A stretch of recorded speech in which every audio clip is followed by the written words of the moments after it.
गीता अध्याय 15 के श्लोक 16-17 में 3 प्रभु बताए हैं। ये 3 प्रभु कौन हैं? किस प्रभु की शरण में जाने के पश्चात जन्म और मरण समाप्त हो सकता है? 3 प्रभुओं में सबसे उत्तम परमात्मा कौन है? कैसा है? उसका क्या नाम है?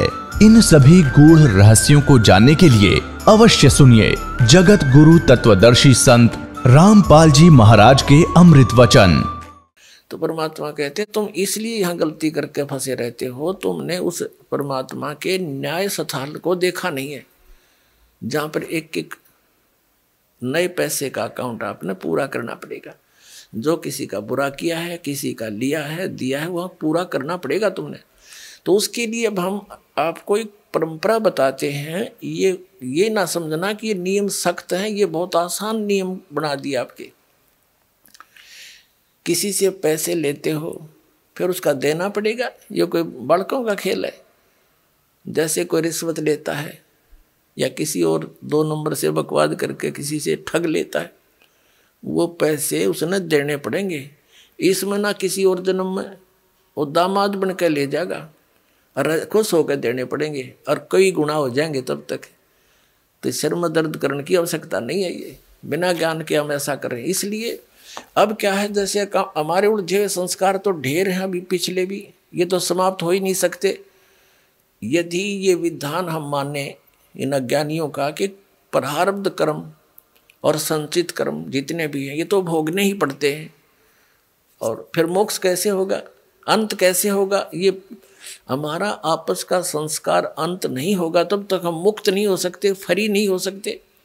उसके लिए परमात्मा ने विधान बताया है कि एक ऐसा मंत्र दूंगा, उस मंत्र की कमाई से आपके पुण्यों का तो ढेर लग जाएगा, और जो पाप आपके होंगे उनको मैं कैंसिल करूंगा अपने कोटे ते, अपनी ताकत ते, आपकी श्रद्धा देख के, आपकी आस्था देख के। कहते हैं जब ही सतनाम हृदय धरो भयो पाप को नाश, और जैसे चिंगारी अग्नि की भाई पड़े पुराने घास। तो 1000 टन सूखा घास पड़ा हो और उसमें एक माचिस की सीख जला कर लगा दे, सारे को फूंक करके ढेर बना देगी, राख बना देगी, और चलेगी तेज हवा, उसको उठाओगे कहीं की कहीं फेंक का होगी, फील्ड क्लियर हो जाएगा। तो कहते हैं जैसे सूरज के आगे बदरा ऐसे कर्म छयारे, और प्रेम की पवन करे चित मंजन झलके तेज नयारे। आत्मा और परमात्मा के बीच में आपके इन पाप कर्मों का के बादल छा गए, इनको प्रेम की पवन और करे चित मंजन झलके तेज नयारे। जैसे सूरज के आगे बादल ऐसे कर्म छयारे, और प्रेम की पवन करे चित मंजन फिर झलके तेज नयारे। एक मंत्र दिया जाएगा आपको, आपके पापों का नाश करेगा। आपके जब पाप नाश हो जाएंगे, आपके हृदय में एक विशेष कसक बनेगी। भगवान की चर्चा सुनते ही, प्रारंभ होते ही, उसका नाम शुरू होते ही, कहीं पर भी चर्चा सुनते हो तो एकदम गदगद आत्मा होगी, आंखों से आंसू टपकने लग जाएंगे।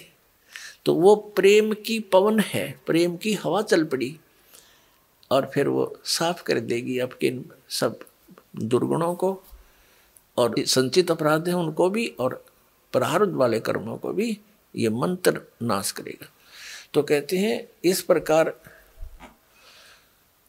तो यहाँ जो हम अपना जो संस्कार है अब आपके जिसके भी जैसे हैं, अब इसको परमात्मा यही निमटा देगा आपके। जैसे अब हम करने परमात्मा के आदेश से होगा। बच्चों, जीव के बस का नहीं है। कबीर भगवान की रजा बिना ना तो समाज सुधार हो सकता। ये समाज सुधार का ठेकेदार बताया करते, समाज सुधारक देखा करते, मैं ऋषि दानंद जैसे, उन जैसा विकारी प्राणी नहीं था, और हम उनसे आशा करते थे कि वो समाज सुधार करेंगे। भांग वो पीता था, तम्बाकू सूंगा तम्बाकू खावे और हुक्का पीवे, नंगा रहे, अबरक भस्म खावे और चाय पीवे 150-125 वर्ष पहले।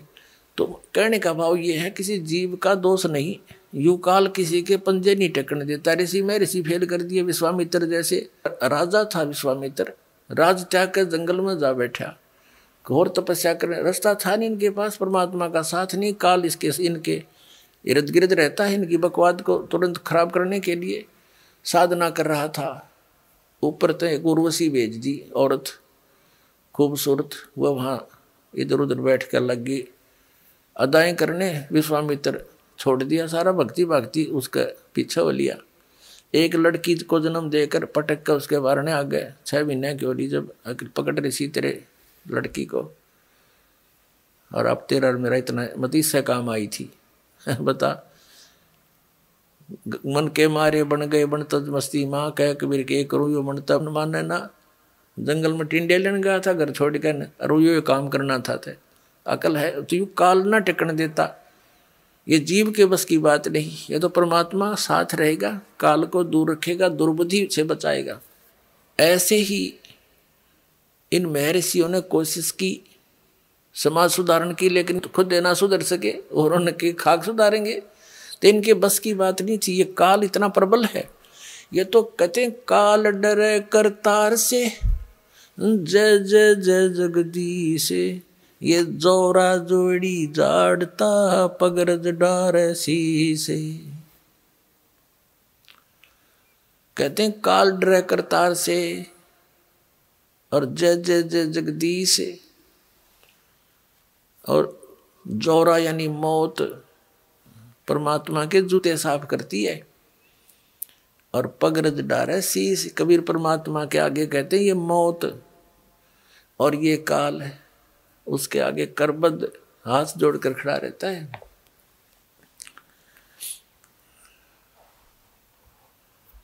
तो क्या बताते हैं, तो ये काल जो है सबको ऐसे तंग करता है। ये देखो महापुरुषों ने कोशिश की, जैसे आदरणीय नानक साहिब जी को परमात्मा मिले थे और उन्होंने प्रतिबंध लगा दिया था कि मांस शराब तम्बाकू छूना भी नहीं है। एक सवत समाज बना, कुछ दिन चला, उसके बाद फिर विकार आ गए। तो ऐसे अब जो समाज तैयार होगा इसमें हजारों वर्षों तक विकार नहीं समाओगे। अब ऐसा समाज तैयार करेंगे हम।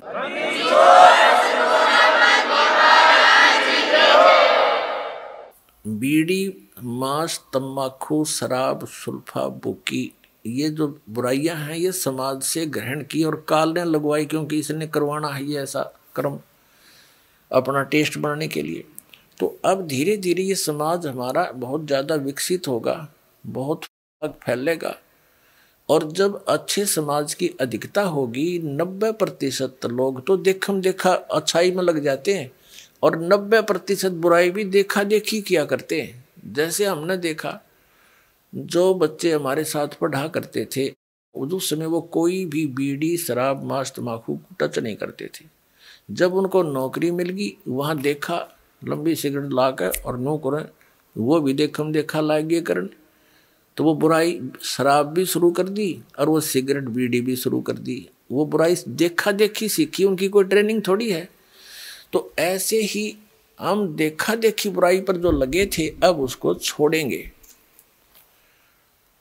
और इस ज्ञान के आधार से इतना दृढ़ हो जाएंगे, हमने विष दिखाई देगा रिश्वत लेना या दहेज लेना और देना।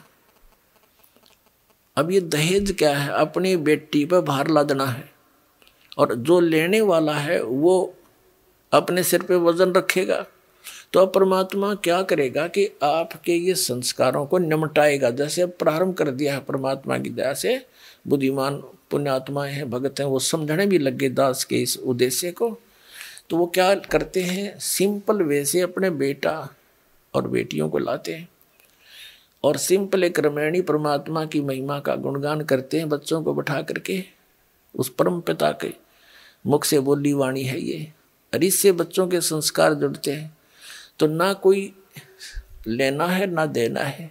अब लड़के का लड़की से विवाह नाता जोड़ना है वचन से, माया से नहीं। पहले माया कहाँ थी, जब ब्रह्मा विष्णु महेश का ब्याह हुआ, जब कौन से राजा ने सिक्के छाप रखे थे और किसने नोट बना रखे थे, तो हमारी अकल काम ना करती। हम वर्तमान की परंपरा में इतने धस जाते हैं कि हमारी बुद्धि काम ना करती। इस माया से ब्याह होगा, ये तो हम दोषी बना रहे हैं, एक दूसरे को कर्जवान बना रहे हैं बच्चों को।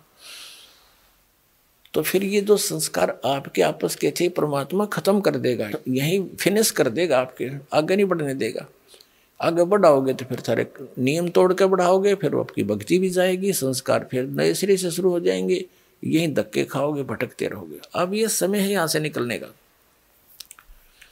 तो जो दास आपको बता रहा था, अब परमात्मा गरीबदास साहिब जी की आत्मा को लेकर सचखंड में गए। वहां जाकर क्या देखा कि अन्य रूप में परमात्मा एक सिंहासन के ऊपर बैठे हैं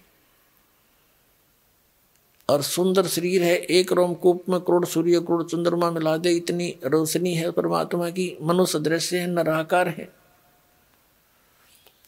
अब प्रसंग यहां से चला था कि ये राधा स्वामी पंथ, जय गुरुदेव पंथ, सत्ता सौदा सिरसा वाले का पंथ, या और भी किससे तो बात कर लो, सब ये कहते हैं परमात्मा निराकार है। चाहे कोई राम कृष्ण का पुजारी है और विष्णु जी की मूर्ति रखे, हम भी ऐसे ही करते थे। फिर पूछते थे कि भगवान कैसा है, कि परमात्मा तो निराकार है, वो तो दिखाई थोड़ा देता है, उसका तो प्रकाश प्रकाश दिखता है। फिर श्री विष्णु जी की मूर्ति किस लिए रखी जब भगवान निराकार है? तो विष्णु जी क्या है? तो हमारा ज्ञान कोई आधारित नहीं था, हमारा जो ज्ञान है ये विचलित था, निराधार था। अब जैसे गीता जी अध्याय नंबर 2 के श्लोक नंबर 53 में 53 में कहा कि अर्जुन, जिसमें तेरी बुद्धि भिन्न भिन्न प्रकार के भ्रमित करने वाले वचनों से हटकर एक परमात्म तत्व के तत्व ज्ञान पर स्थिर होगी, तब तो तू योग को प्राप्त होगा, तब तो तेरे में भगत के लक्षण आवेंगे, तू योगी बनेगा, भगत बनेगा।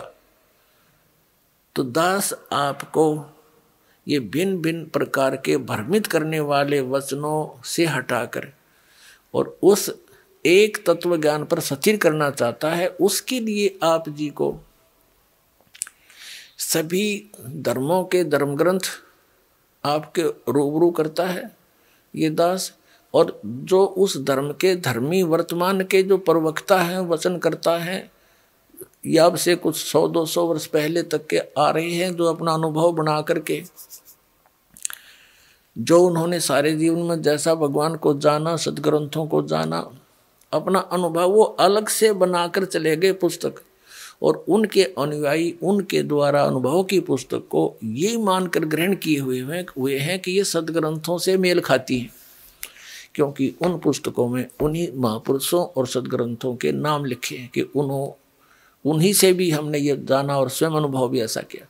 तो दास ने उन सभी के अनुभव की पुस्तकें, उनके अनुभव के प्रवचन, जैसा कि टीवी आदि के माध्यम से, सीडी के माध्यम से, मीडिया के माध्यम से उन्होंने अपना जो प्रवचन कर रखे हैं, ज्ञान जनता में बांट रखा है, वो सारा आपके रूबरू कर दिया कि ये तो ये बतावे हैं। और दास ने ऐसा अनुभव किया है, और जो वेदों से मेल खाता है, और सभी महापुरुषों को जिनको परमात्मा मिले उन्होंने जो बताया वो भी दास का मेल खाता, इनका नहीं खाता।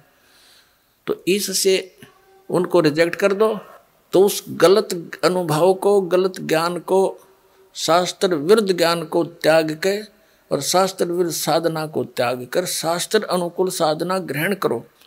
ये सारा कुछ प्रयत्न करके निष्कर्ष यही निकालता है दास कि आप उन सभी को त्याग कर, जो आपकी दिशा ठीक नहीं थी, वो शास्त्र ठीक नहीं थे, उनके अनुभव ठीक नहीं थे, वो संत अनुभवहीन थे, उनको परमात्मा प्राप्ति हुई नहीं, जिनको तुम परम धनी मानकर, महर्षि मानकर, आचार्य मानकर, शंकराचार्य मानकर उनके चिपके हुए हो, उनके पास यथार्थ आध्यात्मिक मार्ग नहीं है। आपका जीवन नाश हो रहा है, और ये प्रमाण प्रूफ देख लो। और इतना कुछ देख कर भी जो नहीं मानता है, उसके लिए परमात्मा कहते हैं वो चातुर प्राणी तो चोर हैं, जो अटपट करके दुनिया ने पीछे लगाए बैठे हैं। कहते हैं चातुर प्राणी चोर हैं, ये मूड मुग्ध हैं, ठोठ इतना ज्ञान देखकर, प्रमाण देखकर भी उनके चिपके बैठे हैं। वो है मूढ़ ठोठ, बिना अकल के, और वो संतों के नहीं काम के, उनको दो गल जोट। तो परमात्मा कहते हैं कि वो फिर हमारे काम के भी कोई नहीं, वो वहीं मरे रहो फिर, और क्या इलाज है उनका। इतने प्रमाण देखकर और फिर विष खाने की तैयारी में, तो या तो वो नशे में है या कति मूढ़मती। फिर क्या बताते हैं कि जानबूझ साची तजै। एक भक्त ने अपने गुरु को कहा कि गुरुदेव आप संत हैं, और संत वही हो जो सच्ची बोले। पहले तो उसने उसको तैयार किया नो विवश करने को कि ये कदे अटपट ना कर जा। और भगत भगवान के मार्ग में झूठ बोलो, भगत कैसा? कहाँ बेटा बच्चा ऐसा ही है कि आप अपनी आत्मा से बताइए, जो पुस्तक ये मैंने पढ़ी है और ये आपके अनुभव के विपरीत है, या सच्ची है या झूठी। तो उसने कहा भाई तेरे को सच्ची लगती होगी, तू ग्रहण कर ले, मैं तुझे बाधा थोड़ा ही कर रहा हूं, मुझे तो अच्छी लगती नहीं। तो उनको कहते हैं जानबूझ साची तजै, और करे झूठ ते ने ताकि संगत है प्रभु सोपन में बना दे। इसे दुष्ट के दर्शन भी नहीं करे, सपने में भी जानबूझ कर। किस लिए? सिर्फ अपनी वो मेहनता ही ना छूटे, और कल गदा बनेगा वह मेहनता ही वहाँ छूटेगी, फिर मारेगा कड़मा लठ कुमार, डायमंड का बोरा कमर पर होगा। तो हमने जो भी संत महंत आचार्य ऋषि महर्षि शंकराचार्य संत हैं, ये सभी परमात्मा के लिए ही निकले हैं। अभी तक तो चलो जैसा भी हम धोखे में थे, संत भी थे और भगत भी थे। अब इस दास ने कति क्लियर कर दिया। अब इन संत महंतों ने या तो ये बताना चाहिए कि रामपाल झूठ बोल रहे हैं, एक पॉइंट गलत सिद्ध कर दो मेरा, और नहीं तो अपना कल्याण कराओ। आओ मान बढ़ाई क्या है?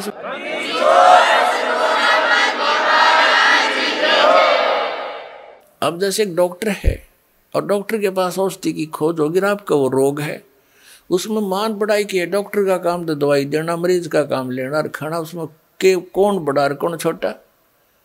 डॉक्टर डॉक्टर ही है, दवाई उसने देनी है क्योंकि उसको वह मिल गई है। तो दास के पास इस जन्म मरण के दीर्घ रोग को नाश करने की वो यथार्थ औषधि, यथार्थ मंत्र हैं, जो आज तक न ब्रह्मा जी को प्राप्त हुए, न विष्णु जी को, न शिव जी को। वो दास के पास उपलब्ध।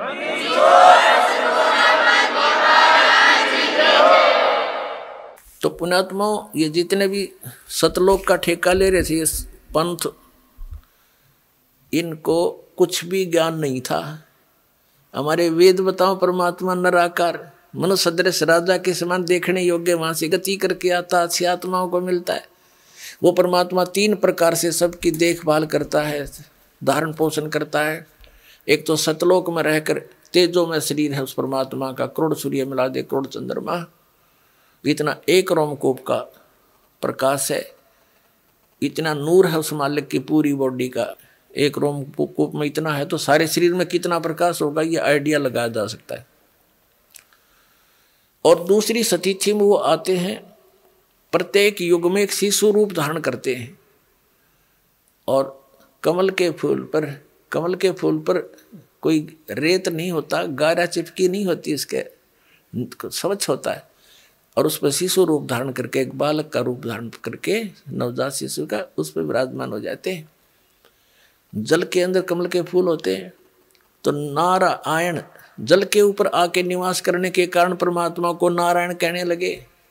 ये नारायण की जो परिभाषा है, ये उपमा कबीर परमेश्वर सत्य पुरुष के ऊपर है, लेकिन हम अन्य को भी फिर नारायण कहने लगे। जैसे भगवान विष्णु शेष नाग पर लेट गए समुद्र में, तो उसको नारायण कहने लगे। ये भी नारायण है, लेकिन रियल नारायण कोई वो कबीर साहब हैं। जैसे एक डिप्टी कमिश्नर भी साहब कहलाता है, एक कमिश्नर भी साहब कहलाता है, मंत्री को भी साहब कहते हैं, और मुख्यमंत्री भी साहब कहलाता है, प्रधानमंत्री भी साहब है, राष्ट्रपति भी साहब है।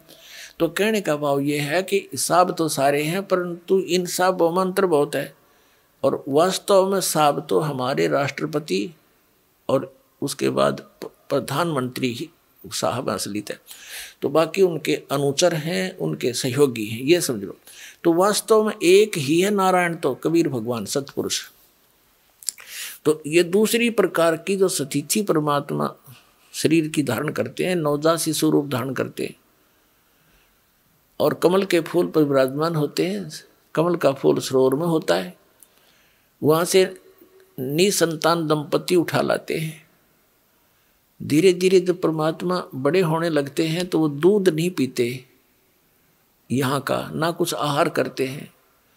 तो उसके लिए परमात्मा को कंवारी गायें दूध देने लगती हैं उस मालिक के आशीर्वाद से, और उन कंवारी गौओं से उस शिशु रूपधारी परमात्मा के बचपन की परवरिश की लीला उन कंवारी गायों के दूध से होती है। वो ऐसी लीला करते ही करते हैं, और यही वेद बता रहे हैं।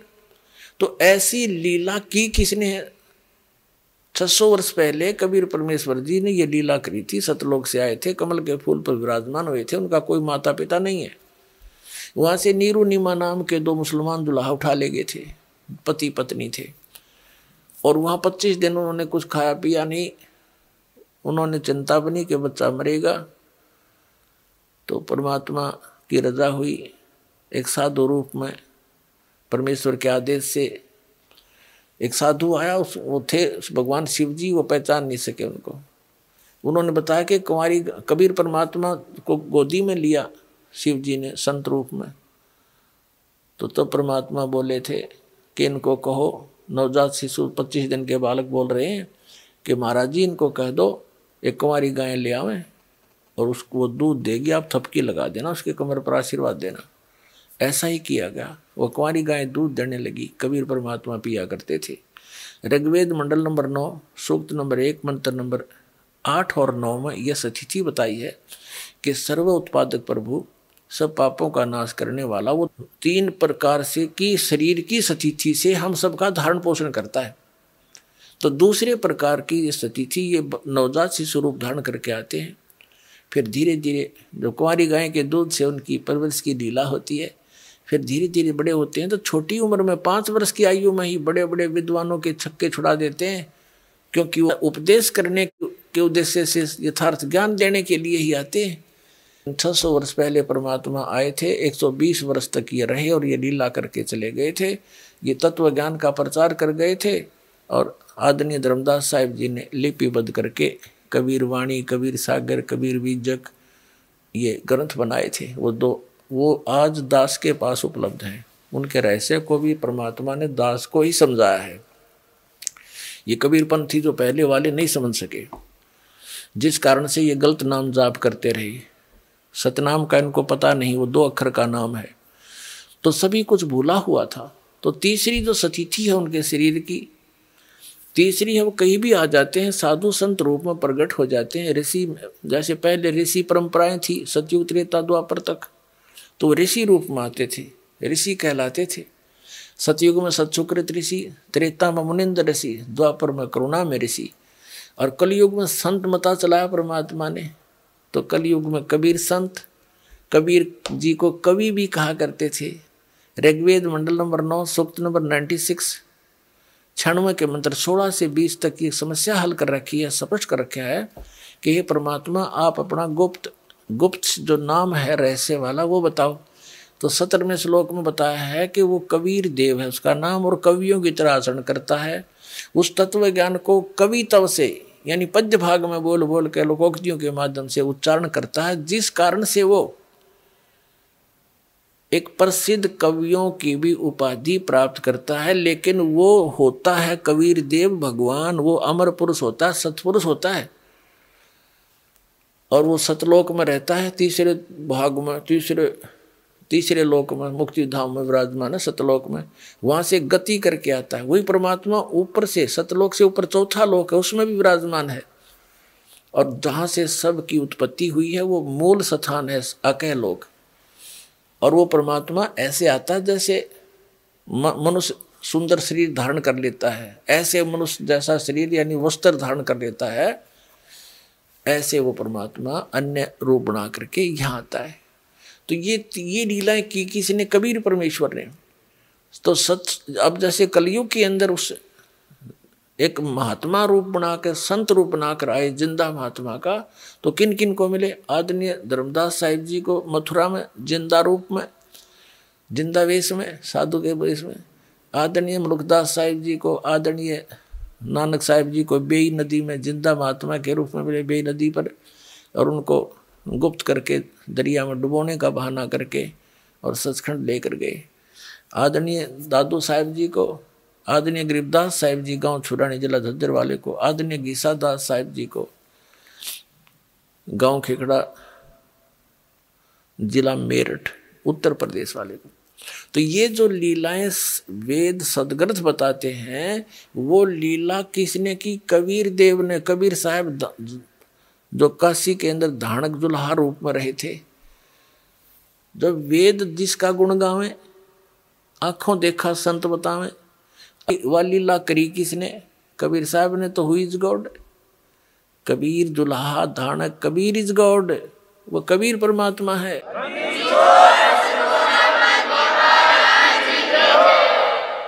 जो प्रसंग चल रहा था कि नकली पंथों ने जो काल के चलाए हुए हैं, कभी काल ने कहा था 12 पंथ करूं मैं साजा, नाम तुम्हारा ले करूं आवाजा।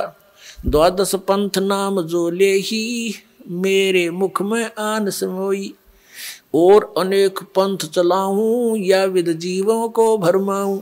जाओ जोग जीत संसारा, जीव न माने कहा तुम्हारा। जीव तुम्हारा कहा न माने, हमारी ओढ़ हो बाद बखाने। और वही हो रहा है। भगवान आए, कबीर साहब उद्मस्तार दिया नकली ऋषि में, ऋषि आचार्य और शंकराचार्य और इनके चेलिया ने ऐसा जुल्म ढाया था भगवान के ऊपर, पूछो मत। अगर वो कहानी आपको सुनाने लग जाए तो आंखों से आंसू नहीं सूखे। दास की तो सूखती नहीं, क्योंकि इसे परिचित हो गया, क्योंकि उस संघर्ष से दास भी आगे बढ़ रहा है, उसी में से गुजर रहा है। तो क्योंकि उसमें जनता अशिक्षित थी, श्रद्धालु अशिक्षित थे। एक संस्कृत भाषा के जानने वालों को महर्षि और महापुरुष की पदवी दे दी गई थी हमारे द्वारा। अब परमात्मा ने पहले यह दया बख्शी कि अपने बच्चों को अक्षर ज्ञान कराया, और अब वो तत्व ज्ञान जो भगवान ने 600 वर्ष पहले बोला था, दास ने उन सदग्रंथों से मेल करके दिखा दिया कि जिसको ये अनपढ़ अशिक्षित कहा करते थे। एक जुल्हा धानक कवि मान के जिसकी फाइल बंद कर रखी थी, वो पूर्ण परमात्मा है। 600 वर्ष पहले वेद और गीता और शास्त्रों वाला ज्ञान उन्होंने वर्बली बोल रखा है। धर्मदास जी ने लिख रखा है सिंपल लैंग्वेज में, और वही वेद पुराण गीता बताते हैं। तो कौन है भगवान? तुम संस्कृत के जानने वालों को आज तक नहीं पता इनके गुण रहस्यों का, और 600 वर्ष पहले बता के गए हुए हैं। तो वो खुद परमात्मा है। ये इस चीज से भी प्रमाणित होता है। काल ने कहा था या विद जीवों को भरमाऊं, जो परमेश्वर ने कहा था कि काल जब 5500 वर्ष बीत जाएंगे कलयुग, तब मैं तेरे साथ मिलाऊंगा दोबारा आकर के। अभी तो मैं कुछ कहता नहीं, इतना कर ले तार ले उद्मस्त ने जो तारना है। परमात्मा को पता था कि सतयुग त्रेता द्वापर में ये प्राणी दुखी ना होते, और जब तक ये दुखी नहीं हो लेता, इसके हर तरह से संसारिक जो सारे हैं वो समाप्त नहीं हो जाते, तब तक ये भगवान को मान नहीं सकता। अब जैसे सतयुग के अंदर पुनकर्मी प्राणी जन्म लेते हैं, 1 लाख वर्ष की आयु होती है मनुष्य की, और सब हरे भरे सब फलदार वृक्ष लदपद रहते हैं, सभी झाड़ी झंखाड़ भी फलों से। और जो पुनकर्मी प्राणी है वो भक्ति से ही तो पुनकर्मी बने हैं, साधनाओं से। तो इस जन्म में जैसी भी वो साधना कर रहे होते हैं, वो उसको सुख तो होता है पूर्व जन्म के प्रारब्ध के कर्मों से, और वो सोच रहा है कि मैं जो साधना कर रहा हूँ इससे मुझे लाभ हो रहा है। तो इसलिए परमात्मा की उस सत भक्ति को 3 युगों में जीवों ने मान्या नहीं। अब कलयुग में हम कति भक्त उस पुण्यहीन हो लिए, जिस कारण से इस काल के द्वारा बताई गई, इनके एजेंटों द्वारा बताई गई साधनाएं, उन संतों द्वारा बताई गई भगवान की भक्ति से हमें कोई लाभ होना नहीं था, क्योंकि वो तो शास्त्र विधि को त्याग के मनमाना आचरण है। श्रीमद् भगवद गीता अध्याय नंबर 16 के श्लोक 23 और 24 में कहा कि अर्जुन जो शास्त्र विधि को त्याग कर मनमाना आचरण करते हैं, उनको ना तो कोई सुख होता, ना उनकी गति होती है और ना कोई सिद्धि प्राप्त होती है, यूजलेस। तो जिस कारण से उनके द्वारा बताई गई साधनाओं को करते करते भी बुरा हाल है इन प्राणियों का, तो फिर इन्होंने धनी बनने के लिए तो रिश्वत, मिलावट, चोरी ये अपना लिए और टेंशन बुलाने के लिए गुट्टी सूटी लानी शुरू कर दी।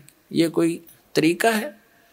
अब जो भगवान से हम इच्छा करते हैं भगवान हमें सब कुछ दे सकता है, तो वो देने वाला भगवान का ज्ञान नहीं, कौन सा परमात्मा जो सब कुछ दे सकता है और सब दुखों का निवारण भी कर सकता है, उसकी तो हमारे को झलक भी नहीं लागण दी न ज्ञानियों ने। तो उसने स्वयं आकर ही अपनी जानकारी देनी पड़ती है। आप आरती, आप साजे, आप किंगर, आप बाजे, आप ताल झांझ झनकारा, आपने से आप देखे ना रहा, कह कबीर ऐसी आरती गाऊं, आप मध्य आप सुनाओ।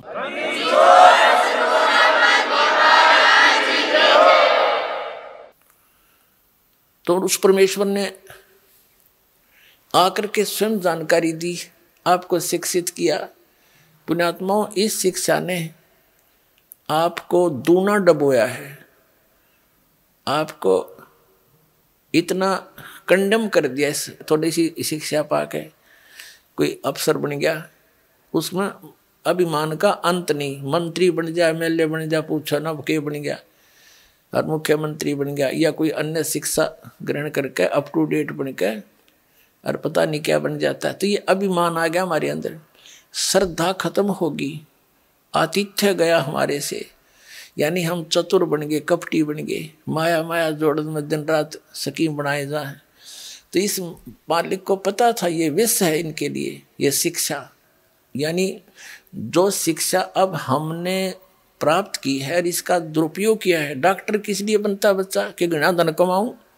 इंजीनियरिंग किस लिए करता है? कोठी गाड़ूं, बनते ही नो कर दूं। IAS IPS किस लिए बनते हैं? कि पैसे इकट्ठे करूं, बड़ा कोठी बनाऊं। तो हम पहले ही घुटी वो पी कर चलते हैं और फिर वही काम करते हैं, और वह जोड़ जाड़ का एक मिनट में मृत्यु हो जाती है किसी एक्सीडेंट में, कोई रोग से। वो सारा छल लिया ना, जो पुण्य था वो परिवर्तित दूसरे ढंग में बदल दिया, कोठी और इन बैंक बैलेंस में खत्म करवा दिया और आप खाली करके भेज दिया, लाद कर ढेर सारे पापों से काल। तो इस शिक्षा ने हमें कति कंडेम कर दिया। आपसी भाईचारा रहा नहीं, माँ बाप की कदर रही नहीं, भाई बहन का प्यार रहा नहीं, मुकदमेबाजी रोज करें एक माया के पीछे। तो मालिक ने चाहा था इनके ये विष इन तक आने दूं, लेकिन यह मजबूरी थी। इसके बिना परमात्मा ने पता था इस रोग का तो नाश कर देंगे जो बुराई में आएगी इस शिक्षा से। एक बार ये भगवान को पहचान ले, फिर तो परमात्मा के पास ऐसा साबन 1 मिनट में धो देगा सारे ने, मैल भी साफ, ज्ञान भी हट जाएगा, बुराई भी छूट जाएंगी। कौन छुएगा इस विष को? तो इसलिए परमात्मा ने आपको शिक्षित करना पड़ा, अक्षर ज्ञान दिया, वेदों और गीताओं और सभी नकलियों के अनुभव से तुलना करके ही आप उनको छोड़ सकते हो, पहचान सकते हो ओरिजिनल और डुप्लीकेट को। अभी तक हमारे पास ये विकल्प नहीं था कि ये संत कह रहा है यह सच्ची है, यूँ कह रहा है यह सच्ची है, तीसरा कह रहा है वो सत्य है, या चौथा कहता वह सत्य है। जिसके वचन हम सुनते थे हमने सारे अच्छे लगे थे, क्योंकि हमने कुछ पैमाना तो था ना, इन्हें तोल जा, हमारे पास वो बट्टा नहीं था जिस पर धड़के तोल लेने कितना वजन है इसमें। इब दास ने वो दे दिया पैमाना आपको, वो परमात्मा के दिया हुआ ISI मार्ग का, कि इनने नाप देंगे। 2 मिनट में नाप दिए सारे कच्चे रे कच्चे, एक नहीं पाया डंका।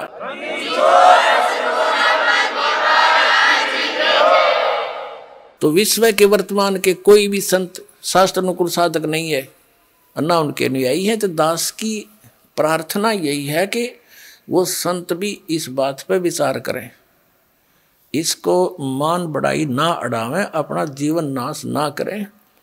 और ये तो इस मार्ग ने तो वो रोक के नहीं सकते, या तो भूल जाना। और जनता ने सबने आना पड़ेगा, 2 दिन पाछा होंगे वो पछताएंगे, और उन नकलियों को धक्काने भी गए कि उन्हें साची समझ कर भी ना मानने दिया हमारे को।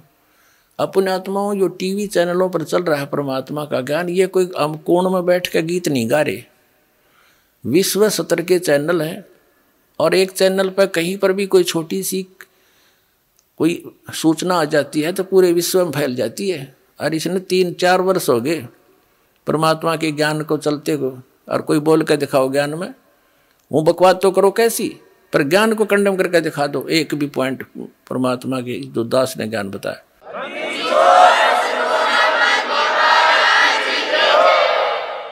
तो इससे सिद्ध है कि वो बुद्धिमान व्यक्ति है, संत कोई बालक नहीं है, उन सब ने देख लिया है। अरीब तो वो यहाँ रुके हुए हैं कि निम्बण दे जितने निम्ब है। एक पंडित जी था, काशी विद्यापीठ पर टिकाया वो ब्राह्मण। एक राजा ने कोई हवन कराना था, अनुष्ठान कराना था, उसका न्योता दिया, उसको रोजाना 1 रुपया दान दक्षिणा दे देते, वो पाठ करने लग गया। 1 महीने का कराना था। अब उस विद्वान की पत्नी अपना, क्योंकि पैसा मिलने लगने के बाद यू काल फिर अलग से रंग दिखाता है, वह बढ़िया तो कपड़े पहने और गले में अपने बढ़िया जेवरात आभूषण बनवा लिए। तो पानी लेने के लिए, जल लेने के लिए कुएं पे इकट्ठी होया करती बहनें। तो ब्राह्मणों के कुएं अलग होते थे, अन्य जाति वालों के अलग अलग हुआ करते थे। तो सब ब्राह्मणी इकट्ठी होती तो वो पूछती कि ये नए नए आभूषण तू कैसे खरीद रही है। उसने बताया कि मेरा पति राजा के यहाँ कथा करने जाता है, मंत्र जाप करता, अनुष्ठान करता है, और राजा प्रतिदिन 1 चांदी का रुपया दक्षिणा देता है। तो उससे वार्ता हुई थी जिस बहन से, ब्राह्मणी से, उसने अपने पति के कान ठे कि आप यहाँ पड़े रहते हो, वो फलानी का घरवाला वहाँ जाता है और पाठ करता है, 1 रुपया डेली दक्षिणा देते हैं, और भी पंडितों की आवश्यकता है। वो कह रही थी आप भी चले जाओ। तो पंडित जी कहने लगा मैं तो ऐसा देसी सा पंडित हूँ, और वो पढ़का रहा काशी विद्यापीठ, उसके बराबर में मेरी दुकान चलेगी नहीं। वह उसका सिर होगी, तू तो ऐसे बहाने में लाया करे हैं, तू धक्के खानता अंडे और जाते अच्छा माल मिला जाता नहीं। ज़्यादा करने से वो चला गया। और क्योंकि ऊपरली वेशभूषा तो ब्राह्मण की एक जैसी हो है, मंत्री से कहा जी मैं भी ब्राह्मण हूँ। कहा जब पंडित जी बैठो, उसका एक आसन लगा दिया और माला दे दी कि तो भी मोल दे, जब मंत्र के ले बैठ के। अब उन मंत्रों ने सुना कोई नहीं करता, वो पंडित अपने करते रहे, राजा लोग अपने मौज मस्ती कहीं घूमते रहो। अब वो तो बोला अपने संस्कृत के श्लोक, उन्हें तो याद थे, जो पहले वाला विद्वान पुरुष था। दूसरा था अनपढ़ मेरे जैसा, वो तो बोला मंत्र जैसे भूर भव सवै, वो नको है, जो यू को है, जो यू को है, जो यू को है। अपना उसने भी एक असरफी मिल गई सामने, और 1 रुपया मन में कहा जो यूं को है, जो यूं को है। अगले दिन 2 दिन पीछे हुआ भी, फिर उसकी पत्नी भी लागी ऐसे हार श्रृंगार पैर के गई। वो तीसरी को पता लगा, उसने अपने पति को श्रृंगारा। उसने भी यही प्रार्थना की कि वो तो विद्वान है, दूसरा भी मेरे से कुछ ज़्यादा ही जानता है, पर मेरी बात बने नहीं। ज़्यादा कहने से वो भी चला गया। अब वो जो विद्वान था वो तो अपने बोल ही रहा था, उसने उधर ध्यान नहीं उनका, ये क्या बोलना, ठीक है ब्राह्मणों के बोलते रहेंगे अपने मंत्र। तो तीसरा पहुंचा, उसका भी आसन लगा दिया। पहला अपना संस्कृत बोल रहा है श्लोक शुद्ध, दूसरा है, तीसरा न्यू गया कब तक नंबेगी, कब तक नंबेगी, कब तक नंबेगी, कब तक नंबेगी, कब तक नंबेगी, मारी बकवाद। तो उसको भी शाम को 1 रुपया मिल गया। उसकी पत्नी ने फिर ऐसे ही अपना रूप बदला। तो चौथे से भी फिर ऐसे ही बात हुई, चौथा भी शंकर का चला गया, उसका भी लगा दिया वहाँ पर आसन। अब पहले वाला तो बोलता है शुद्ध संस्कृत के श्लोक, दूसरा कहता जो तीसरा कहता कब तक नंबेगी, कब तक नंबेगी, चौथा बोला नंबर दे जब तक नंबेगी।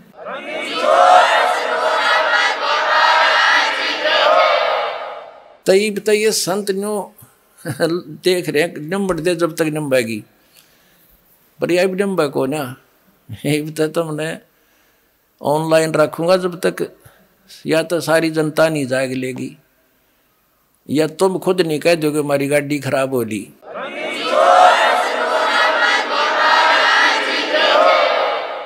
एक भक्त कह रहा था कि 2-3 प्रकार के यात्री होते हैं। जैसे कोई बस जा रही है और बस रुकेगी और साथ में दूसरी बस खड़ी होगी, तो बुद्धिमान तो तुरंत समझ जाते हैं गाड़ी में कोई गड़बड़ है भाई, या झटके बटके मार के चल है, उतर कर तुरंत दूसरी में चढ़ जाते हैं। ये तो फर्स्ट टाइप के बुद्धिमान है। दूसरे ऐसे होते हैं कि कंडक्टर नीचे बढ़कर देखने लगेगा, वो समझ जाएगा कि ये तो गड़बड़ हो ली, तो तब उतरेंगे। और तीसरी टाइप के इसे निकट्ठू होते हैं कि कंडक्टर ड्राइवर भी दूसरी बस में चढ़ लेंगे ना, कति कंडम कह यार बिगड़ दी भाई, मिला जब उतरा कर उस गाड़ी में। तो ऐसे जो बुद्धिमान व्यक्ति हैं दास के संकेत को समझकर छोड़कर भाग जाओगे उनकी खराब गाड़ियों को, जिसमें सफ़र करना चाह रहे हो, पंचर हुई खड़ी, उनके टायर ने ट्यूब कुछ भी को ना, यानी कोई आधार ही नहीं है उनका गाड़ी का चलने का। राम नाम की गाड़ी जो बनाए बैठे हैं वो शास्त्र विरुद्ध साधक। और फिर शेष जब आओगे, जब उनके गुरुजी ने कह देंगे भाई सालो सचमुच हमारा तो हमारे पास ज्ञान नहीं था, वो भी बुद्धिमान व्यक्ति होता है जो न्यू कह दे भाई गाड़ी खराब हो ली या ठीक नहीं हो सकती और तुम अपनी व्यवस्था और कर लो। तो ये संत तो उन ड्राइवर कंडक्टर भी निकम्मे हैं, न्यू ना कहेंगे हमारा द्वारा भक्ति नहीं है और जाओ तुम ले लो नंबर वाला जाके, ये तो उन तभी नालायक हैं फिर तो कहने का भाव ये है पुण्यात्माओं, अब ये परमात्मा कबीर जी का आदेश है कि पूरे विश्व में ये सत संदेश जावेगा, पूरी पृथ्वी के जीव प्राणी परमात्मा के बच्चे बतेरे युगों से दुख पा रहे हैं, अब ये इस नाम को ग्रहण करेंगे, सतनाम को। न इसकी छींट भी ना लगने दी थी परमात्मा ने, अरीब डंडोरा पिटवा दिया, अब बखेर रखा आपके ऊपर, वर्षा करवा दी सच्चे ज्ञान की, और सतनाम चौथे महीने मिल जाता है, और सार नाम भी अब आपको मिला प्राप्त हो रहा है, जिसको आज तक ये ऋषि महर्षि समझ भी नहीं सके।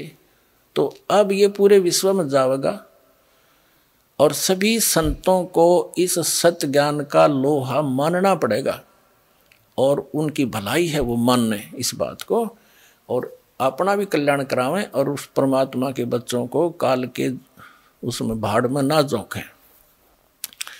अब जो प्रसंग चल रहा था कि कबीर परमात्मा सतलोक में जिंदा महात्मा के रूप में लेकर के उस प्यारी आत्मा गरीबदास जी को लेकर पहुंचे। जब गरीबदास जी ने देखा कि एक रूप में परमात्मा सिंहासन पर बैठे हैं और वहाँ एक चंवर रखा था, करोड़ सूर्य करोड़ चंद्रमा मिला दे ऐसा उनका एक रोमकूप का प्रकाश मनुष्य सदृश है, सिर पर मुकुट ऊपर छत्र है। तो नीचे से जो महात्मा जिंदा महात्मा के रूप में, महाराज के रूप में, संत के रूप में परमात्मा आए थे गरीबदास जी को साथ लेकर के, तो वो जिंदा महात्मा ने वहाँ से एक चंवर उठाया और परमात्मा के उस तेजो में रूप में जो सिंहासन पर बैठे थे उस पर चंवर करने लगे, जैसे सेवक गुरु जी पर करते हैं या राजा लोगों पर चंवर हुआ करते थे। गरीबदास जी ने सोचा कि भगवान तो ये हो गया जो तख्त पर बैठा है, सिंहासन पर बैठा है, तख्त माने सिंहासन ही होता संत भाषा में, और जिंदा महात्मा ये बाबा जी तो एक नौकर दिख है इनका। इतने में उसके मन में इतना आया ही था, तभी वो तेजो में शरीर वाला भगवान सिंहासन छोड़ के नीचे खड़ा हुआ और उस संत महात्मा रूप में परमात्मा से कहा कि भगवान विराजमान हो। वो कबीर साहब जिंदा महात्मा बैठे सिंहासन पर और चंवर करने लगे, वो तेजो में रूप वाले भगवान उस जिंदा बाबा के ऊपर जो सिंहासन पर विराजमान हुए। अब गरीबदास जी सोच रहे थे कि भगवान और इस बाबा जी पर चंवर कर रहा है, ये कैसे। तो इतने में वो तेजो में शरीर जो था वाला जो शरीर यूं का यूं जिंदा महात्मा के शरीर में प्रवेश हो गया, और जिंदा महात्मा का जो नूर था एकदम उतना ही तेजो में शरीर हो गया। और चंवर अपने आप होने लगा। तब परमात्मा ने कहा था इस आदरणीय गरीबदास साहिब जी को कि बच्चा, मैं पूर्ण परमात्मा हूँ, सब ब्रह्मांडों का रचनहार हूँ, मेरा नाम कबीर है। वेदों में मुझे कबीर देव भी कहा है। कबीर साहब ने कहा, वेद मेरा भेद है, मैं ना मिलो वेदन माही, और जौन वेद से मैं मिलूँ वो वेद जानते नहीं। ये चारों वेद मेरा गुणगान करते हैं, उसमें मेरा कबीर देव नाम है। और मैं बनारस के अंदर काशी में धानक रूप में दुल्हे की भूमिका करके आया हूँ। 120 वर्ष रहा था वहाँ पर। तब मैंने रामानंद जी को शरण में लिया और नानक जी को शरण में लिया। ऐसी बहुत सी सारा महापुरुषों की जानकारी दी। उनके गरीबदास जी के अंतःकरण में वो यथार्थ ज्ञान सारा फीड कर दिया और आंखों देखा जो गरीबदास जी ने, वो खुद अपने ग्रहण के अनुभव की वाणी में लिखा। फिर परमात्मा ने कहा कि गरीबदास जा बेटा, तू नीचे जा, देखो तेरे शरीर को जलाने की तैयारी कर रहे हैं। घरवालों ने क्या देखा, पालियों ने कुछ देर, ग्वालों ने देखा कि 2, 2.5, 3 घंटे हो गए, भगत अकेला बैठा है, बाबा जी गायब हैं। शरीर नीचे रह गया था गरीबदास जी का। उन्होंने जाकर हिलाया डुलाया, आवाज लगाई, वो गिर गया, मृत जान लिया। गांव वाले उठा करके गांव में ले आए, चिता पर रख दिया शाम के समय अंतिम संस्कार के लिए। तब परमात्मा ने कहा, गरीबदास जा बेटा, अब तू वापस, तेरे शरीर को स्वाह करने वाले हैं। गरीबदास साहिब जी बालक थे, उन्होंने कहा, भगवान मुझे यहीं रख लो, उस गंदे लोक में मत भेजो। तो गरीबदास जी से परमात्मा ने कहा, कबीर जी ने, सतपुरुष ने, कि बेटा तुम वापस जाओ, मेरा गवाह बनो और मैं तेरे साथ रहूंगा। तुम ऐसे नहीं रह सकते। आप जब यहाँ से गए, आप पुण्यों से परिपूर्ण थे और उतने ही भक्ति की शक्ति तुम्हारे अंदर फिर से हो जाएगी, तुम यहाँ सको। अब तो मैं अपनी पावर से लाया हूँ तुझे, वापस जाओ, ये सतनाम और सारनाम तुझे बता दिया, आप सेवन करो। इसको लिख दो वाणी में, अन्य अपने अनुयायियों को केवल ये 5 मंत्र देना। कौन से? जो आपको कमलों वाले दिए जाते हैं, केवल ये 5 नाम गरीबदास पंथ में चलते थे। और आप जाओ, विलंब मत करो, आज्ञा का पालन करो। आने वाले समय में आप अपना अनुभव लिख कर रख जाना।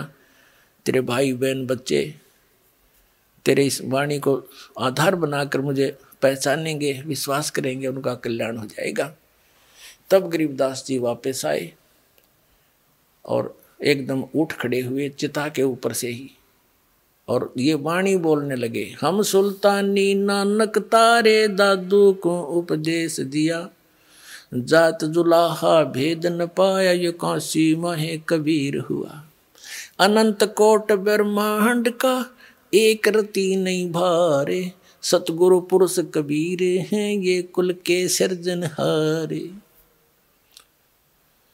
परमात्मा को सतलोक में देखा, जो यहाँ से जिंदा महात्मा के रूप में आए थे। तब गरीबदास जी ने अपनी वाणी में परमात्मा की महिमा कलम तोड़ लिखी है और परमात्मा कबीर जी से प्राप्त उस यथार्थ ज्ञान का इसमें वर्णन किया है। थोड़ी सी झलक आपको उस अमृत ज्ञान की देते हैं। क्या बताते हैं कि भेड़ पूछ को पंडित पकड़े, ये बादो नदी बिहंगा, गरीबदास वो भवजल डूबे, नहीं साध सत्संगा। गरीबदास साहब जी कहते हैं कि भेड़ पूछ को पंडित पकड़े, ये भादो नदी बिहंगा, गरीबदास वो भवजल डूबे, जिनको नहीं मिला साध सत्संगा। जैसे भादुआ महीना, भादुआ का महीना होता है भाद्रपद, उसमें वर्षा बहुत अधिक होया करती थी और सभी छोटी मोटी जो दरिया हैं जो दरिया है ये फुल स्विम पर ओवरफ्लो होकर किनारों को टच करती हुई चला करती है, भरकर चल पड़ती है और ऐसे चक्कर काटता हुआ उनका जल बहुत वेग से चलता है।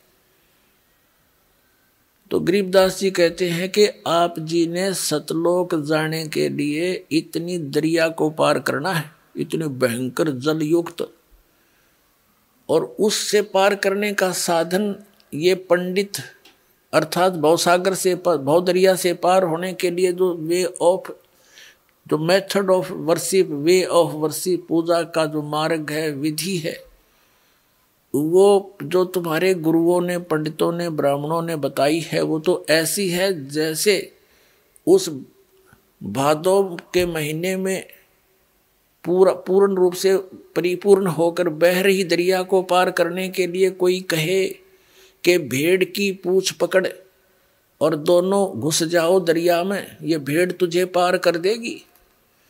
वो स्वस्थ विधि नहीं है, वो तो डुबोने वाली है। नौका, उसके लिए नौका चाहिए, अच्छा उसका खेवट चाहिए, ताकि वो भंवरों से बचा करके और दरिया से पार कर सके। तो वो पूर्ण संत की आवश्यकता है। राम नाम सही हो, सत भक्ति हो, वो नौका है राम नाम की। तो कहते हैं भेड़ पूछ को पंडित पकड़े, ये भादो नदी बिहंगा, गरीब दास व भवजल डूबे, जिनको नहीं साध सत्संगा। फिर बताते हैं मन मान सरोवर गंगरे, जहां से बिछड़ा वहां मिलाऊं, तुम सुनो शब्द पर संग रे। मन मान सरोवर गंगरे, जहां का बिछड़ा तहां मिलाऊं, तुम सुनो शब्द पर संग रे। गरीबदास साहिब जी कहते हैं कि मन, ये मान सरोवर गंगरे, सतलोक जो है वो असली स्थान है तेरा, और जहां से तू बिछड़ा है तुझे वही मिला दूं। तू मेरे वचन सुन ले, मेरा ज्ञान सुनो। अपने आत्माओं, ये जो अधूरा ज्ञान हमें प्राप्त है, ये परमात्मा के विचार सुनने नहीं देता। जैसे एक बहन कह रही थी कि किसी परमात्मा की बेटी ने यहाँ से उपदेश प्राप्त, बहन ने अपनी सहेली से कहा कि इस समय टीवी पे हमारे गुरु जी का प्रोग्राम आता है, वो देखना। तो उसने अपनी सहेली के कहने से टीवी ऑन किया, और उस समय उसका दुर्भाग्य था और ज्ञान का अभाव। उसने क्या सुना कि तीन देव की जो करते भक्ति, उनकी कदे ना होवे मुक्ति। और ब्रह्मा विष्णु महेश की भक्ति से मोक्ष नहीं हो सकता। उसने ये शब्द सुन दिया जब वह टीवी बंद। 2-3 दिन पाछे उस बहन ने फिर पूछा कि आप सुनती हो क्या मैं हमारे गुरु जी का सत्संग? ने बोली कद्दे भी ना सुनो। हो तो ऐसा गलत बात कहे हैं। क्या कहते हैं कि नो के ब्रह्मा तीन देव की जो करते भक्ति, उनकी कदी ना हो मुक्ति, मत कृष्ण जी की पुजारण हो। तो पुणात्मा, तो यहाँ परमात्मा कह रहे हैं तुम हमारे शब्द का प्रसंग पूरा सुनो और फिर बात समझ में आएगी। तुम तो एक छोटी सी बात न सुन के बेदक जाते हो। गहराई से सुनो। क्यों कहा है? इसने इतने दिन हो गए, आज से पहले कोई कह के दिखाता कि ये भक्ति ना करना सरेआम। ये जो राधा स्वामी धन सतगुरु वाले हैं, इन्होंने खुल कर कुछ नहीं बताया। आप अपनी बताएंगे, लोग उनके पीछे लगेंगे। और दास ने तो सबके इतिहास दिखाए हैं कि ये नहीं करना, ये नहीं करना, ये करना, बस। और प्रमाण दिया है कि ये कहीं प्रमाण ही नहीं है इनकी भक्ति करने का। तो यहाँ परमात्मा कह रहे हैं गरीबदास साहब जी, मन मान सरोवर गंगरे, जहाँ का बिछड़ा तहाँ मिलाऊं, सुनो शब्द पर संग रे।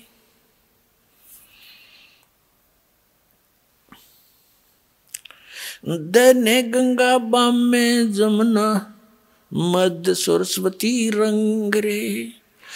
कल बिस कुसमल मोक्ष होत हैं, ये पल पल पर भी अंगरे। कहते हैं ऐसा सिमरण देंगे आपको श्वास उश्वास का उस जैसे गंगा में नहाने जाते हो, कभी जमुना में नहाने जाते हो, कहीं सरस्वती की आस लगाई बैठी हो, ये श्वास के सिमरणतः आपका श्वास का स्वर उदास देता है। नाम कभी दायां चल रहा है, कभी बायां चल रहा है, और सरस्वती बीच में सही उतर, जो तीसरा चल है वो तो खुलेगी तीसरा, जो इस संबंध अपने आप खुल जाएगा, इसमें धक्का करने की जरूरत नहीं, इसका मंत्र में ऐसी शक्ति है। तो कहते हैं दाने गंगा, ये तो इला है, और बम में जमुना समझ ले, और बीच में सरस्वती तुम बताओ। सो वो 10वां द्वार वहाँ से स्टार्ट होगा, खुलेगा, 10वें द्वार का उरला रास्ता है, उरला गेट। तो कहती सिमरत है तुम रोज गंगा जमुना नहाओ, पल पल पर भी अंगरे, पल पल में, वो तो 12 वर्ष में पर भी लागे कुंभ की, अर्नो के पल पल पर भी अंगरे, एक पल पल में पर भी लो, सांस सांस में नाम जपो, व्यर्था सांस ना खो, न जाने श्वास को आवण हो कि ना हो। फिर कहते हैं कल बिस कुसमिल मोक्ष होते हैं, पल पल पर भी अंगरे, सभी पाप प्रकार के घोर से घोर पाप भी सिमरत है तुम्हारे नाश हो जाएंगे। कल बिस कुसमिल पाप काशी करवत काहे लेत है, बिना भजन नहीं डंगरे, कोट ग्रंथ का यही अर्थ है, करो साध सत्संग रे। क्या बताते हैं कि काशी करवत काहे लेत है, बनारस में जाके कहते क्यों अपनी गर्दन कटवाता है। पुण्यात्माओं इतना जबरदस्त जुगाड़ कर रखा था इन अज्ञानियों ने, और आत्मा उसी दिन से परमात्मा की चाह में भटक रही है। इसको जिसने भी कोई जैसा भी परमात्मा पाने की विधि बताई, कितना कठिन से कठिन है, इसने वो भी स्वीकार किया। एक बार काशी के ब्राह्मणों ने, नकलियों ने क्या ज्ञान देना शुरू किया कि जो काशी में मरता है, काशी शहर में शरीर छोड़ता है, वो सीधा स्वर्ग जाता है, और जो मगर मरता है उसकी मुक्ति नहीं होती, वो गधे की योनि में जाता है। परमात्मा कहा करते भाई सत भक्ति करो, चाहे काशी में मरो और चाहे मगर में मरो, कहीं पर भी शरीर छोड़ोगे तुम उसी स्थान पर जाओगे जो सत साधना तुम कर रही हो, ये भूल है तुम्हारी। पर वो नहीं मानना करते, विरोध किया। तो ये बातें ज्ञान सुनकर सभी बूढ़े बुजुर्गों ने कहा अपने बच्चों से कि बच्चों बेटा, विशेषकर ये बढ़िया लोग इन ब्राह्मणों से ज़्यादा प्रभावित रहे हैं। तो उन्होंने कहना सुना उनके बुजुर्गों ने कि बच्चों हमने मरना तो है बेटा, और कहते हैं गुरुजी बता रहे हैं काशी में मृत्यु हो जाए तो स्वर्ग मिल जाएगा, हमारा उद्धार हो जाएगा। तो बच्चे भी सोचते हैं माता पिता का उद्धार होना चाहिए, तो वहाँ अपना कमरा लेकर बच्चों माता पिता के लिए वहाँ कोई नौकर नाकर छोड़ने लगे कि यहाँ विचार भी सुनते रहिए गुरुजियों के, और अंतिम समय है आप यही प्राण त्याग दियो। तो उन पंडितों ने सोचा कि भाई यदि हम इनको अपने घर रख लें, प्रत्येक यजमान को एक एक गुरु 10-10, 5-5 हो जाएंगे, नाम रख लेंगे, तो सारा कुछ खर्चा भी हमें मिलेगा, वो पैसे भी मिलेंगे, किराया करवा भी हमें मिल जाएगा। इस उद्देश्य से उन्होंने अपने क्षेत्र के सभी बुजुर्गों को अपने ही घर पर रखने का आदेश दे दिया कि हम रख लेंगे, यहाँ रह जाए, खाना खा लेंगे, हम भी खाएंगे, ये भी खा लेंगे। उनको पता था कि श्रद्धालु पैसे देंगे ही देंगे, तो उन्होंने अपने पिताजी के खर्चे के भी पैसे गुरुजी को देने शुरू कर दिए। इस लालच में उनने वो आफत मोल ले ली। बूढ़ा और बुढ़िया थे दो ना घर में, तो पूरा परिवार उससे की देख रेख में लगा रहा। अगर जब बीमार शिमार हो जाए तो बुढ़ापे में जब बीमारी आप पे आ जाया करे बिना बुलाई, तो एक का दो बुढ़ा मुश्किल हो जाए संभालना, और उन्होंने तो 10-10 पाड़ लिए लालच में। फिर उन नकलिया ने के स्कीम बनाई वो गुरुआ ने कि भैया तो बात बिगड़गी, अब ये तो आने लग रहे हैं, पता नहीं 100 भी हो जाएंगे, यहाँ तो हम कैसे रोटी पवाएंगे रोज जिंदगी।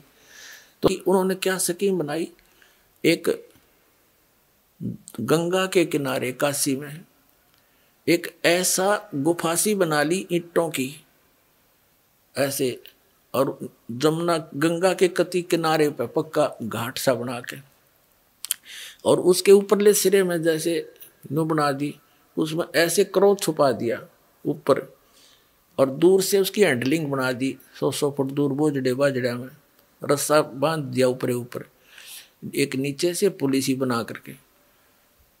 तो सब उन्हें फिर एक अफवाह फैला दी कि जो शीघ्र स्वर्ग जाना चाहता है उसके लिए परमात्मा की तरफ से एक क्रोत आता है। क्रोत जैसे आपने देखा होगा लकड़ चीरन के आरी सी हुआ करो, लंबा, बहुत लंबा होता है, दो तरफ से पकड़ के चलाते हैं उसको ऐसे ऐसे।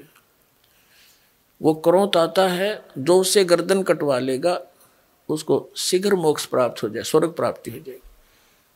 अब बूढ़े क्योंकि ज्ञान सुन सुन कर भगवान की आत्मा जाग तो जाती ही है कि अभी मृत्यु तो होनी है।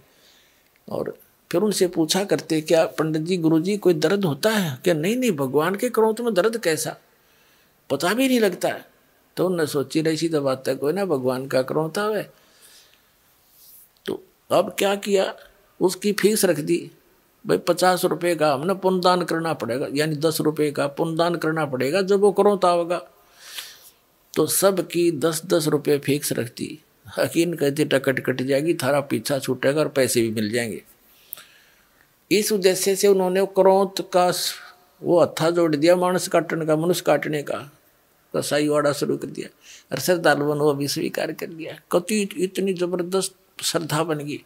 अब जिसका दर्द हो है उसका आसपास तक रहने नहीं दे, वो दर्द होने का समय नहीं मिले, एकदम कड़क दे कर दे, जो कर कसाई बकरे का अटैक है वो बताते रहे आके मेरा दर्द होया कि ना होया। तो कहने का भाव ये है कि हमने वो भी स्वीकार कर लिया। तो यहां कहते हैं कि काशी करवत काहे ले ही, बिना भजन नहीं ढंग रे। कोट ग्रंथ का यही अर्थ है, करो साध सत्संग रे। करोड़ ग्रंथों का एक अर्थ है कि बस जैसे साध सत्संग करो, संत का संग करो, सत्संग सुनो। जैसे पवित्र श्रीमद् भगवद गीता अध्याय नंबर 4 के श्लोक नंबर 32 में कहा है कि सच्चिदानंद घन ब्रह्म ने, यानी परम अक्षर ब्रह्म ने, सत्य पुरुष ने अपने मुख कमल से कुछ ज्ञान बोला होता है। वो तत्व ज्ञान है, उसके अंदर परमात्मा के पाने की सभी धर्म कर्मों की विस्तार से व्याख्या होती है। वो तत्व ज्ञान है। चौथे अध्याय के 34वें श्लोक में कहा कि अर्जुन तू उस तत्व ज्ञान को तत्वदर्शी संतों के पास जाकर समझ। उनको दंडोत प्रणाम करने से, कपट छोड़कर नम्रता पूर्वक प्रश्न करने से वह तत्वदर्शी संत तुझे उस तत्व ज्ञान का उपदेश करेंगे। और यही यजुर्वेद अध्याय नंबर 40 के श्लोक नंबर 10 से लेकर 13 तक स्पष्ट किया है। विद्वान और अविद्वान किसे कहते हैं? एक भाषा को जान लेता है किसी विशेष को तो उसको तुम विद्वान कह देते हो, और जिसको अक्षर ज्ञान नहीं उसको तुम अविद्वान कहते हो। विद्वान और अविद्वान की परिभाषा भी वो तत्वदर्शी संत बताओगा। भगवान कैसा है? कोई तो उसको संभवात्मा ने जन्म लेने वाला, कुछ असंभवात वो जन्म लेता ही नहीं, निराकार ऐसा मानते हैं। वो कैसा है ये ज्ञान भी तत्वदर्शी संत बताओगा, उसने पूछो सुनो। और यहां गरीबदास जी कह रहे हैं, वही प्रमाण दे रहे हैं, काशी करवत काहे ले ही, बिना भजन नहीं ढंग रे। और कोटि ग्रंथ का यही अर्थ है, करो साध सत्संग रे। परम संत का संग करो। और महात्मा कबीर जी ने तो यहाँ तक व्याख्या करी है, अपनी महिमा आप बतावे। कबीर राम बुलावा भेजिया, दिया कबीरा रो। जो सुख है संत के संग में, वो बैकुंठ में न हो। बैकुंठ में तो वह आग लग रही है जो यहाँ पृथ्वी पर लग रही है, छोटे और बड़े की, निर्धन और धनी की। जो घनी भक्ति करके चला गया उसको ऊंच पद मिल गया, थोड़ी भक्ति कर रहा है वहाँ कोई कलर लग गया, वही नो की नो बकवादे हैं। तो परमात्मा कहते हैं राम बुलावा भेजिया कि चलो स्वर्ग में। कबीर साहब हमें बताना चाहते हैं कि आपकी एक दिन ऐसी दशा हो जाएगी कि हमने स्वर्ग ना चाहिए, बाढ़ में जाए सा स्वर्ग जो हमारी पूंजी नाश कर, यहीं गधे बनते रहे हम। तो जो सुख है संत के संग में, साध के संग में, तत्वदर्शी संत के संग में, वो बैकुंठ में ना हो। अब कहते परानंदनी पारख लीजे, मूल मंत्र ओम अंगरे, गायत्री गलतान ध्यान है, सोहम सुरती सुहंगरे। अब इसमें उक सतनाम के मंत्र का भी बताया है। गरीबदास जी कह रहे हैं कि चारों वेदों को पढ़ ले और एक ओम नाम जाप कर ले। उन चारों वेदों के पढ़ने का इतना लाभ नहीं जितना ओम नाम के जाप का है। तो कहने का भावार्थ है कि सदग्रंथों में जो सब कुछ ज्ञान दे करके निष्कर्ष बताया है कि इस मंत्र के जाप से मोक्ष होगा, तो वो जड़ी है, वह जड़ी खाने से लाभ होगी, जड़ी के गुण पढ़ने से नहीं। गुणों को पढ़ने से तो ज्ञान होगा कि इसमें ये लाभ है, ये यही एक जड़ी है, इतना। तो फिर कहते हैं रग यजुसाम ये अथर्व भाखें, अर्ता में नाम मूल नहीं राखें। ये पंडित जी कहते हैं, ब्राह्मण गुरु आचार्य शंकराचार्य ऋषि में ऋषि चारों वेदों को तो घोट लेते हैं, कंठस्थ याद कर लेते हैं, और उसमें जो विशेष वस्तु है मंत्र जो जाप करने का, उसको मूल नहीं रखते, उसको आधार नहीं मानते। रग यजुसाम अथर्व भाखें, उनको तो बोलते रहते हैं चारों वेदों को, और जा में मूल नाम नहीं रखें। मंत्र को आधार नहीं मानते वो लोग। जैसे हमारे को मूर्ख बना रखा था इन्होंने, ब्रह्म गायत्री, एक गायत्री मंत्र दे रखा था, गायत्री मंत्र, और वो यजुर्वेद अध्याय नंबर 36 का मंत्र नंबर 3 है, एक श्लोक है, और उसका आगे ओम ही न खुद ला दिया। यह भी गलती कर रखी है, क्योंकि भगवान कोई बालक थोड़ा ही है, उसने कसर छोड़ दी ओम लाने की। जब ज्ञान भगवान ने दे रखा है, ये मानते वेदों का ज्ञान भगवान ने दिया, परमात्मा, तो परमात्मा ने जो अक्षर लिख दिया उसमें एडिशन और घटाने की जरूरत नहीं, आवश्यकता नहीं। वो मूर्ख है उसमें कोई और कोई ऐड करे या उसमें तो काटे पीटे।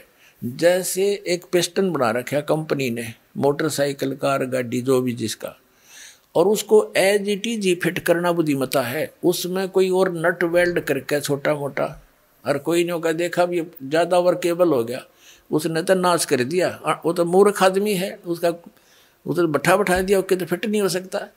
तो परमात्मा का की महिमा है वेद, और ओम नाम है ब्रह्म का, और महिमा है परम अक्षर ब्रह्म की। अब प्रधानमंत्री का आगे और कोई मंत्री लिख के भेज दे, मंत्री जी, मुख्यमंत्री जी, पहले तो वो एप्लीकेशन स्वीकार नहीं हो, वापस भेज देंगे, ये तो मुख्यमंत्री का जाएगा, भेजो इसको।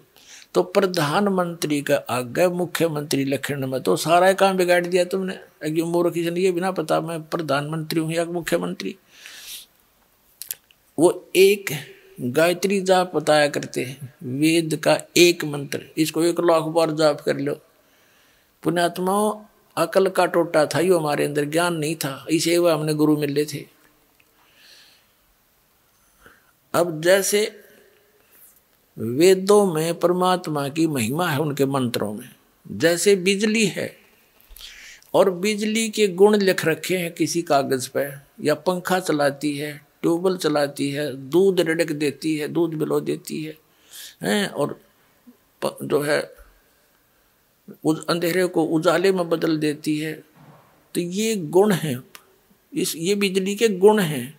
और उसकी कोई चौपाई बना ले, उसका कोई दोहा बना ले या कविता बना ले उसकी, और उसने गाए जा कि 1 लाख बार पढ़ लो इसने, पर तू पंखा चलाती है, तू दूध भी रड़क देती है, नीचे से जल निकाल देती है, अंधेरे को उजाले में बदल देती है, मंड्याए रहे, 1 लाख बार पढ़ ले और कनेक्शन ले वह नहीं।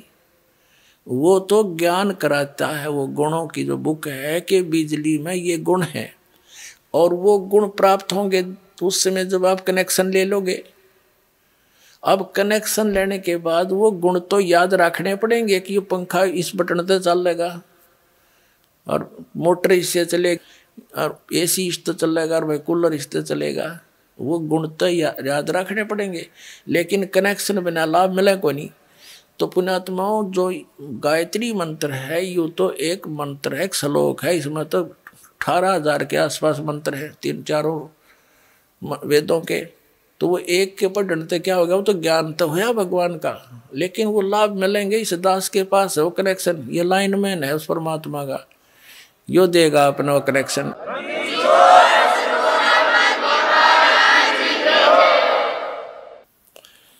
उसके लिए बताते हैं अजपा जाप जपो निस्वास रे, जीत चलो जम जंग रे, गरीबदास दर्शन देवा की देख बोया चतवंग रे। गरीबदास जी कह रहे हैं कि अजपा जाप जपो निस्वासर, जो सतनाम का आपको दे रखा मंत्र वो अजपा जाप है, श्वास उश्वास से जाप करना होता है। और जीत चलो जम जंग रे, इस काल के साथ ये युद्ध जीत चलो इस सतनाम के हथियार से। और गरीबदास दर्शन उस परमात्मा के देख के होया मन चत भंग रे, कहता मैं तो आश्चर्य में पड़ गया, भगवान कोई और था, हम मान किसको रहे थे। तो पुण्यात्माओं इसमें कहा कि मन मान सरोवर गंगरे, जहाँ का बिछड़ा तहाँ मिलाऊं, सुनो शब्द पर संगरे। तो आज का जो सत्संग प्रारंभ हुआ था कि आप इस नमक की मार्केट के बोरियों में और उस बूरा की मंडी को छोड़कर आ गए नमक की मंडी में। यहाँ आप बूरा का जो है टेस्ट खोज रहे हो, ये उसी मार्केट में ले चलूँगा आपको जहाँ पर वो टेस्ट आपको प्राप्त होगा, वो सर्व सुख प्राप्त होगा। इस दास के पास वो ओरिजिनल साधना है, इसको ग्रहण करो, अपना कल्याण कराओ। सत साही सत।